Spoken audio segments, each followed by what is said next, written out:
How's it going, everybody? I'm back here at the house, fresh off the Power Tour 2022.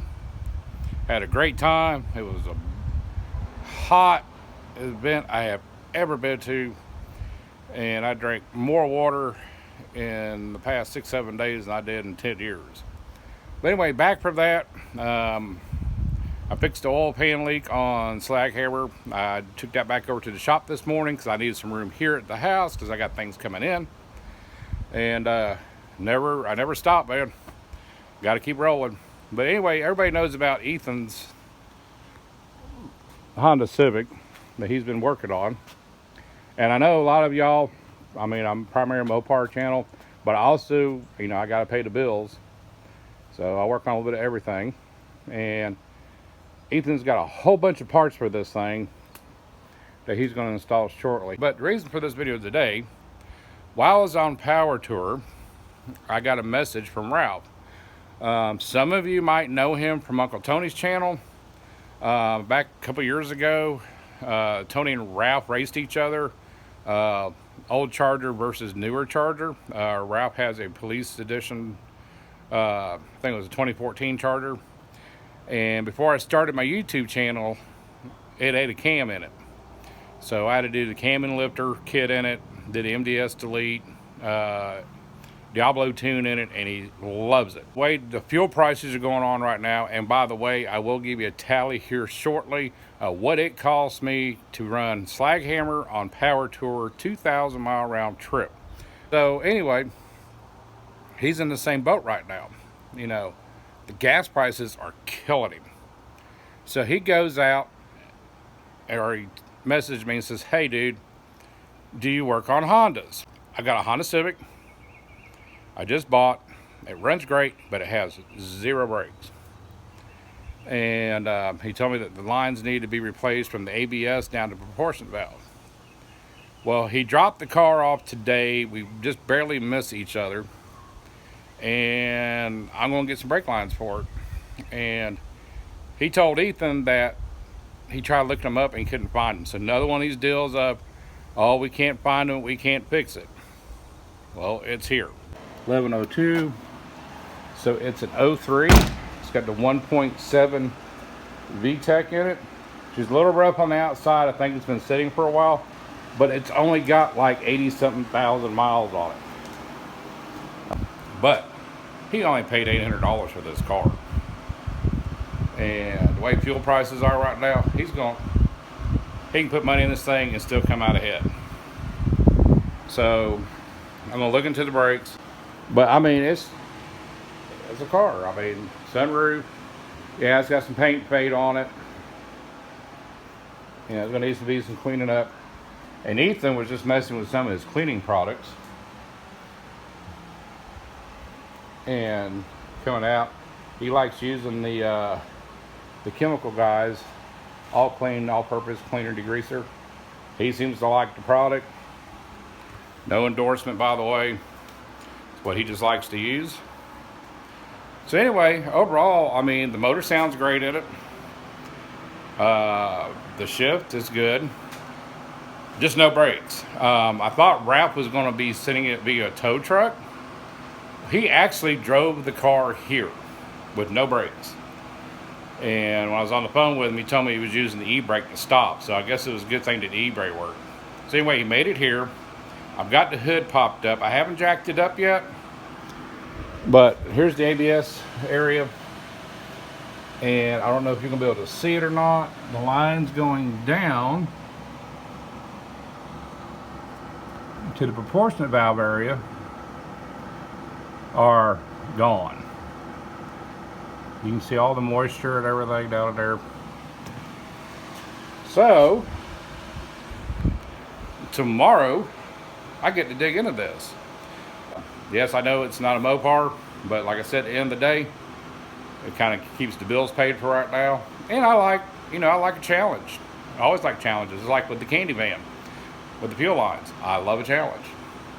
So anyway, I'm going to assess this some more and find out what I'm going to need. Looks like right now I'm going to have to replace 4 of the lines going to proportionate valve. So most likely I'm going to replace all the lines going from ABS down to there. That way there, I'm not just fixing a couple and then all of a sudden he's got issues again. I'd rather get it all done and over with. Another Honda in the house. We'll see if we can get him stopping. And also, after I get this done, Ralph also wants to bring the charger back and have me rebuild the front end on it.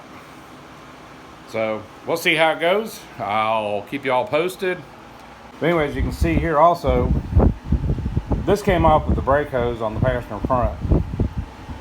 I didn't want to come off here, and with a very slight bit of pressure, I was trying to get the brake loose, and the whole end came off the line. So, I mean, these things are just, I mean, there's nothing there. It just rusted off. And, I mean, this car's got some rust on it.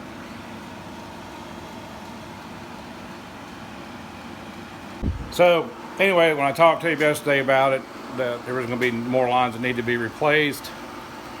I'm talking about what I was going to run to do this.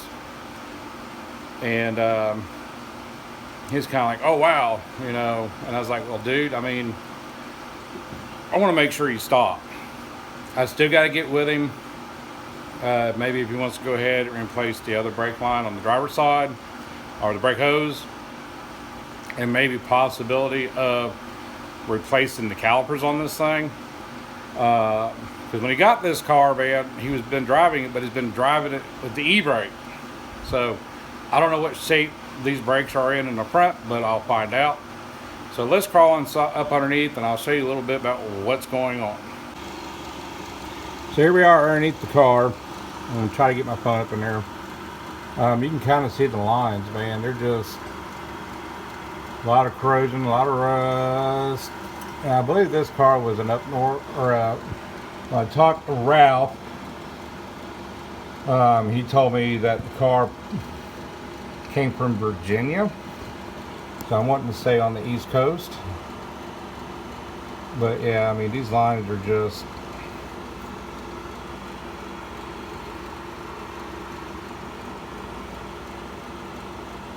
so I'm going to take all that apart from the portionate valve and get those lines done.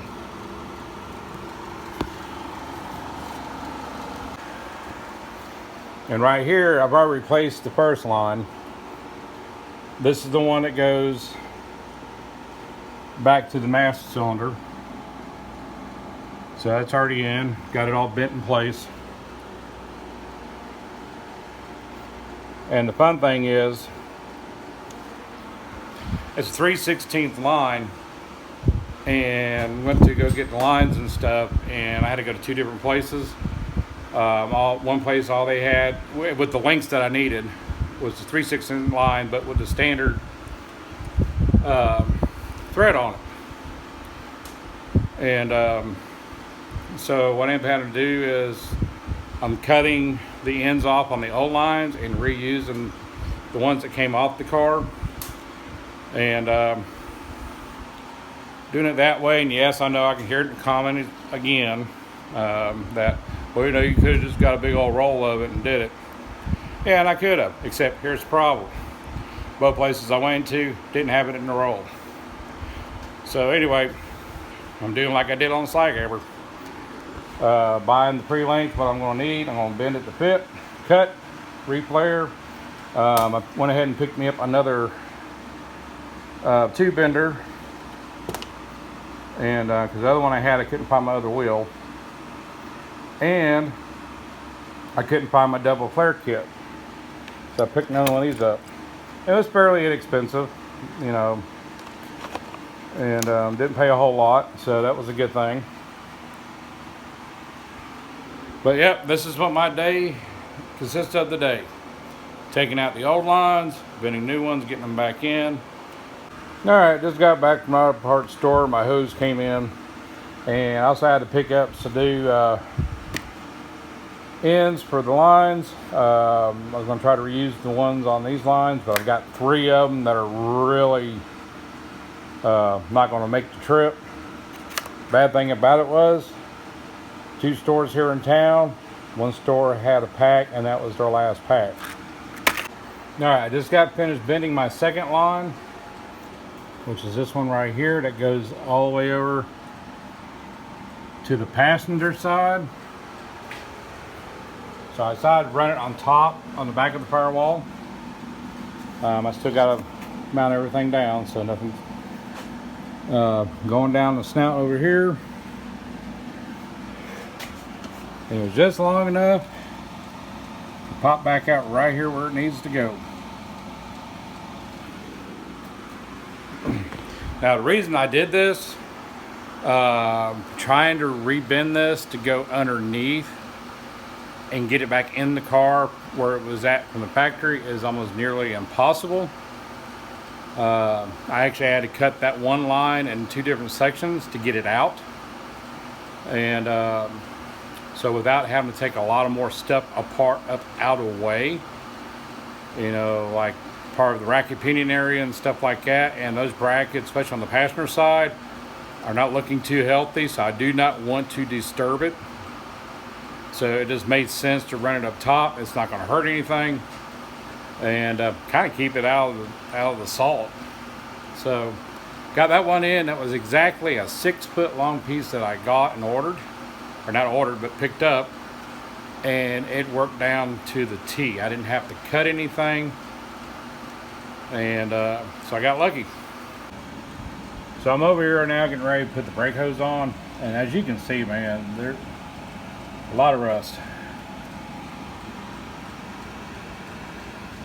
So I got the good old penetrating juice on there. My favorite to use is the PB Blaster. So, I mean, anytime you buy a used car, and I preach this all the time, you know, there's a reason why you got it cheap, because it's going to need some work. And if you can do the work yourself, you're coming out ahead. Ralph is still going to come out ahead on this with me doing the work. Just for the simple fact is the mileage this thing's going to get, and it's a 5-speed, and everybody wants this thing right now, you know, because of the fuel stuff, you know. So in the long run, he's still going to be in the good with this car. All right, guys, took a little break from the heat. I'm working on brake line number 3, going from the proportion, or the ABS to the proportionate valve. This is the old line right here. As you can see, it was getting pretty rusted out as well. Everything was rusted there, so I had to break the line to get that out of the proportionate valve without screwing the proportionate valve out. This is the new line I'm in the process of bending. As you can see, I'm not too far off. So, and right now I got to cut that much of it off there, reflare it, and it'll be about the same length. Well, guys, there we go. 4 rusted out brake lines, 1 brake hose, and 1 Honda coated with brakes. So hopefully this thing lasts Ralph for a while. Ethan just test drove it, and seems like it's stopping good, so we're going to turn around and give Ralph a call and tell him to come pick his car up. But other than that, guys, man, when it comes to brake lines, any doubt, man, replace them. I mean, first sign of rust, anything like that, because you never know, because that becomes the weak link now of the system. But other than that, guys, we're done, and I'll see you down the road.